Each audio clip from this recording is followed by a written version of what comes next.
Assalamualaikum warahmatullahi wabarakatuh. Smartphone ni sampai dekat saya waktu pagi. Saya unbox, lepas tu set up and letak dekat tepi. Saya tak sempat nak main dengan smartphone terbaru dari Asus ni. Even saya tak tahu pun apa yang Asus offer dekat flagship terbaru mereka, Asus Zenfone 8 ni. Dan petang tu anak saya nak mandi kolam, so kita orang pergi dekat rumah nenek dia. Of course sebelum lockdown. And masa tu saya terfikir, why not aku test smartphone ni dalam kolam, dalam air macam tu. Saya memang tak tahu dia punya spesifikasi macam mana. Saya pun pergi dekat website Asus, saya pun tengok dia punya spek macam mana. And Asus Zenfone 8 ni dia ada IP68. So tak fikir panjang, saya terus terjun dalam kolam. And seriously ketika tu saya baru terfikir, kalaulah smartphone ni rosak, macam mana aku nak review nanti. But Alhamdulillah, luckily tak ada apa-apa masalah. Sampai sekarang, sampai video ni direkod, tak ada sebarang malfunction yang saya jumpa dekat Asus Zenfone 8 yang saya dah berenang sekali. Ini hasil recording dalam kolam menggunakan Asus Zenfone 8. Anda bersama saya, Ashraf Jeffrey, dalam channel YouTube Mona Lisa. Dalam video kali ni, saya akan review smartphone terbaru dari Asus, iaitu Asus Zenfone 8. Saya harap video ni dapat jadi reference, dapat jadi rujukan kepada siapa-siapa yang berminat untuk beli smartphone dari Asus ni lah. Tapi sebelum tu, jangan lupa untuk tekan butang subscribe dan juga button loceng yang ada dekat tepi dia tu. Jom!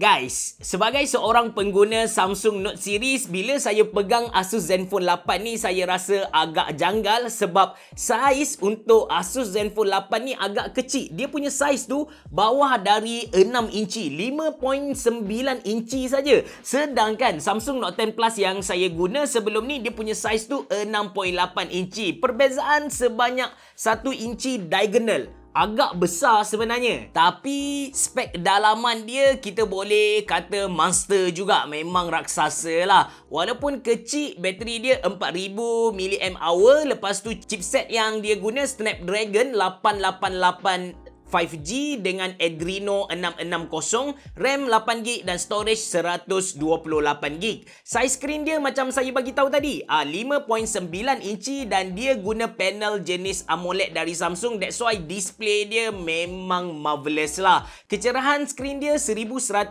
nits dengan 120Hz refresh rate. Dari segi fizikal dan juga outlook, bagi saya Zenfone 8 ni memang sedap dipegang lah. Bukan sebab saiz dia yang kecil saja, tapi design yang Asus buat tu memang ergonomik. Curve dia tu lain macam je. Back cover untuk Asus Zenfone 8 ni diperbuat dari plastik and susah untuk tinggal kesancap jari, cuma still boleh kotor lah. Sebenarnya dari segi design tak ada benda yang boleh dibanggakan sangat dekat Asus Zenfone 8 ni. Nak kata Asus cuba bawa konsep minimalis pun bagi saya tak, dia memang simple. Memang macam kosong sangat lah sebenarnya. Kecuali dia punya power button ni, yang ni Asus pakai turquoise metal macam tu lah. Ok, sebut tentang power button ni, semua button ada kat belah kanan sahaja. Power button and volume up and down. Bahagian atas ada satu audio jack, bawah dia ada SIM card tray, port USB Type-C dan juga speaker. Oh, speaker untuk Asus Zenfone 8 ni memang awesome lah. Saya rasa Asus dah jumpa secret recipe untuk buat speaker smartphone yang mantap gila.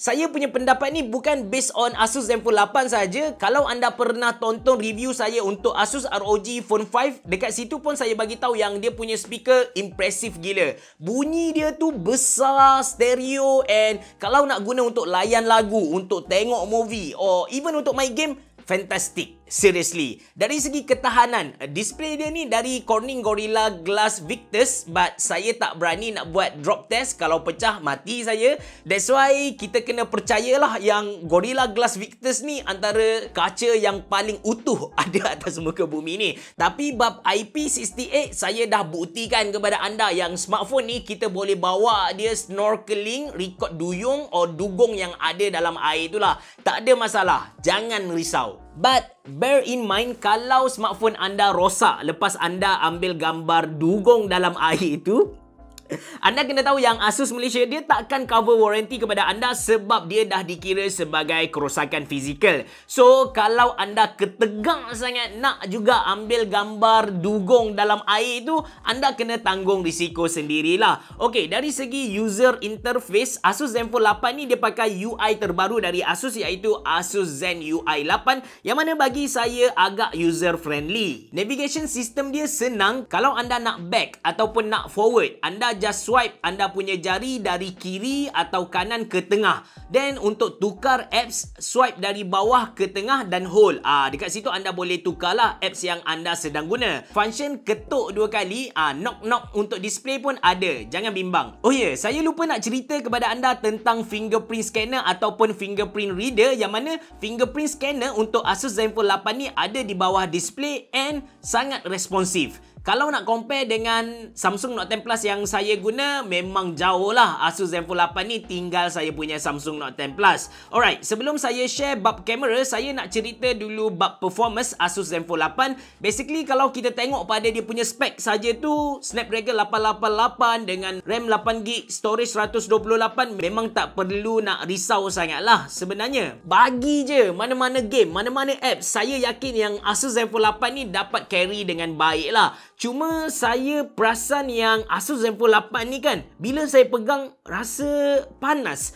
Tapi bila saya ukur kan, saya guna temperature gun tu, saya tembak untuk kegunaan biasa, dia punya suhu tu normal je, sekitar 30 darjah macam tu. Maybe disebabkan dia pakai frame aluminium dekat tepi ni, so haba dari smartphone, dia punya sistem tu dapat mengalir ke kita punya tangan dengan sangat cepat. That's why kita dapat rasa panas tu lain macam je. But saya tak nafikan bila kita main game, kita main Genshin Impact, kita set dia punya performance kepada highest, dia punya suhu tu naik sampai 47 darjah, yang mana antara temperature tertinggi yang saya pernah dapat. Bila suhu dah cecah 40 darjah tu, saya perasan lah ada sedikit throttling, so performance tu kadang-kadang ada stuck. Sebut tentang gaming ni kan, kita boleh buka apps game Genie yang datang dengan Zen UI 8. Kalau anda pernah tonton review saya tentang Asus ROG Phone, anda akan dapati yang saya selalu puji apps dari Asus ni sebab seriously sangat-sangat membantu gamers. Bukan saja kita boleh tengok real time info, suhu berapa persen usage graphic card, CPU dan sebagainya, tapi untuk game Genie 2 ni kita boleh keluarkan crosshair. Bagi siapa-siapa yang main game tembak-tembak lah, senang untuk kita aim. Untuk PUBG Mobile, kita boleh set ke Ultra HD, tak ada masalah. Untuk Mobile Legend, bagilah grafik tinggi macam mana pun, okey je. Oh, kalau game tu support high refresh rate, jangan lupa untuk on. Sebab refresh rate Asus Zenfone 8 ni ialah 120Hz, rugi lah kalau kita tak on benda ni kan. Battery life dia pun okey. 1 jam saya main Genshin Impact, battery drain tak sampai 20% pun. Asus Zenfone 8 ni kan, dia datang dengan 30W hyper charge. Saya test charge 20 minit, battery naik lebih dari 20% lah.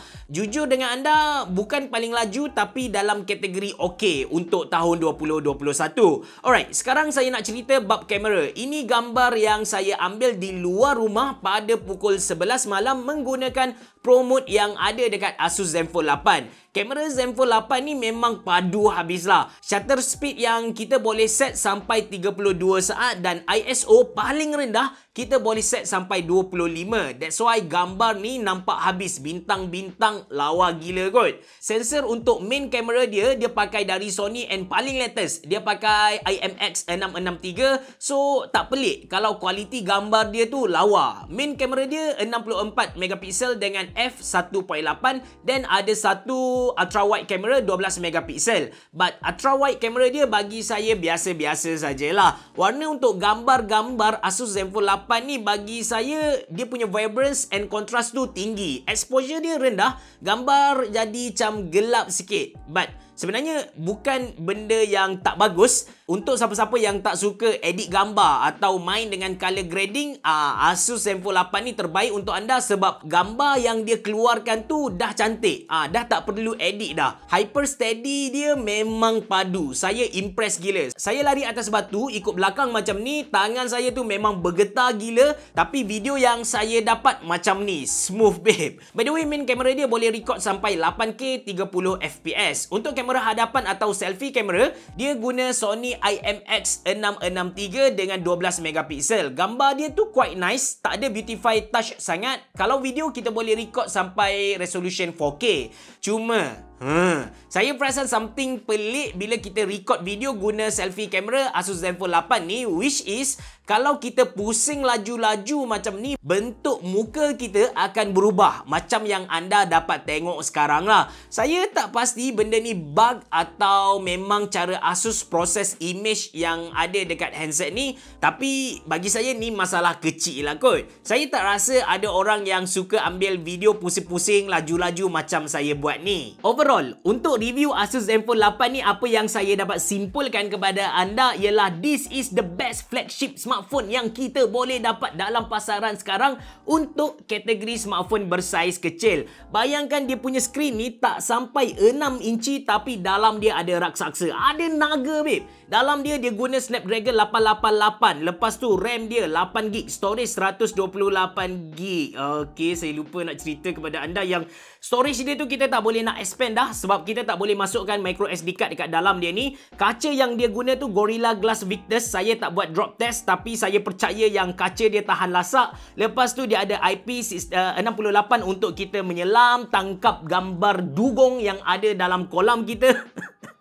Lepas tu display dia pakai Samsung AMOLED, that's why lawa. Dan dia pakai 120Hz refresh rate. Dia punya kamera 64 megapiksel dengan sensor Sony yang paling latest, and bateri dia pun besar 4000 mAh. Seriously, dari segi performance, baik untuk daily usage, untuk gaming, untuk kamera, even untuk dia punya bateri, mantul bosku. Cuma masalah terbesar dekat Asus Zenfone 8 ni ialah dari segi panas tu lah. Dia punya temperature, sistem temperature sebenarnya adalah satu temperature yang normal. Cuma disebabkan frame yang dia pakai ni jenis aluminium yang mana dia mampu menyerap haba dengan bagus. So dia serap haba dalam sistem ni, dia pas dekat luar. Which is bila kita pegang dia pas dekat kita. That's why panas dia tu lain macam je. And saya dapati penyelesaian dia bila kita pakaikan baju ataupun casing yang Asus bagi untuk Asus Zenfone 8 ni, masalah tu selesai sebab kita dah tak bersentuh dengan frame aluminium tu. So, kalau anda berminat untuk beli Asus Zenfone 8 ni, dia datang dengan dua variasi. Yang pertama dia datang yang saya review ni, iaitu 8GB dengan 128GB. Harga dia hanya RM2,699 Malaysia. Dan untuk abang dia yang 16GB dengan 256 gig storage, harga dia RM3,299 Malaysia. Maafin gue. Terima kasih kerana menonton. Berebo. Jumpa lagi.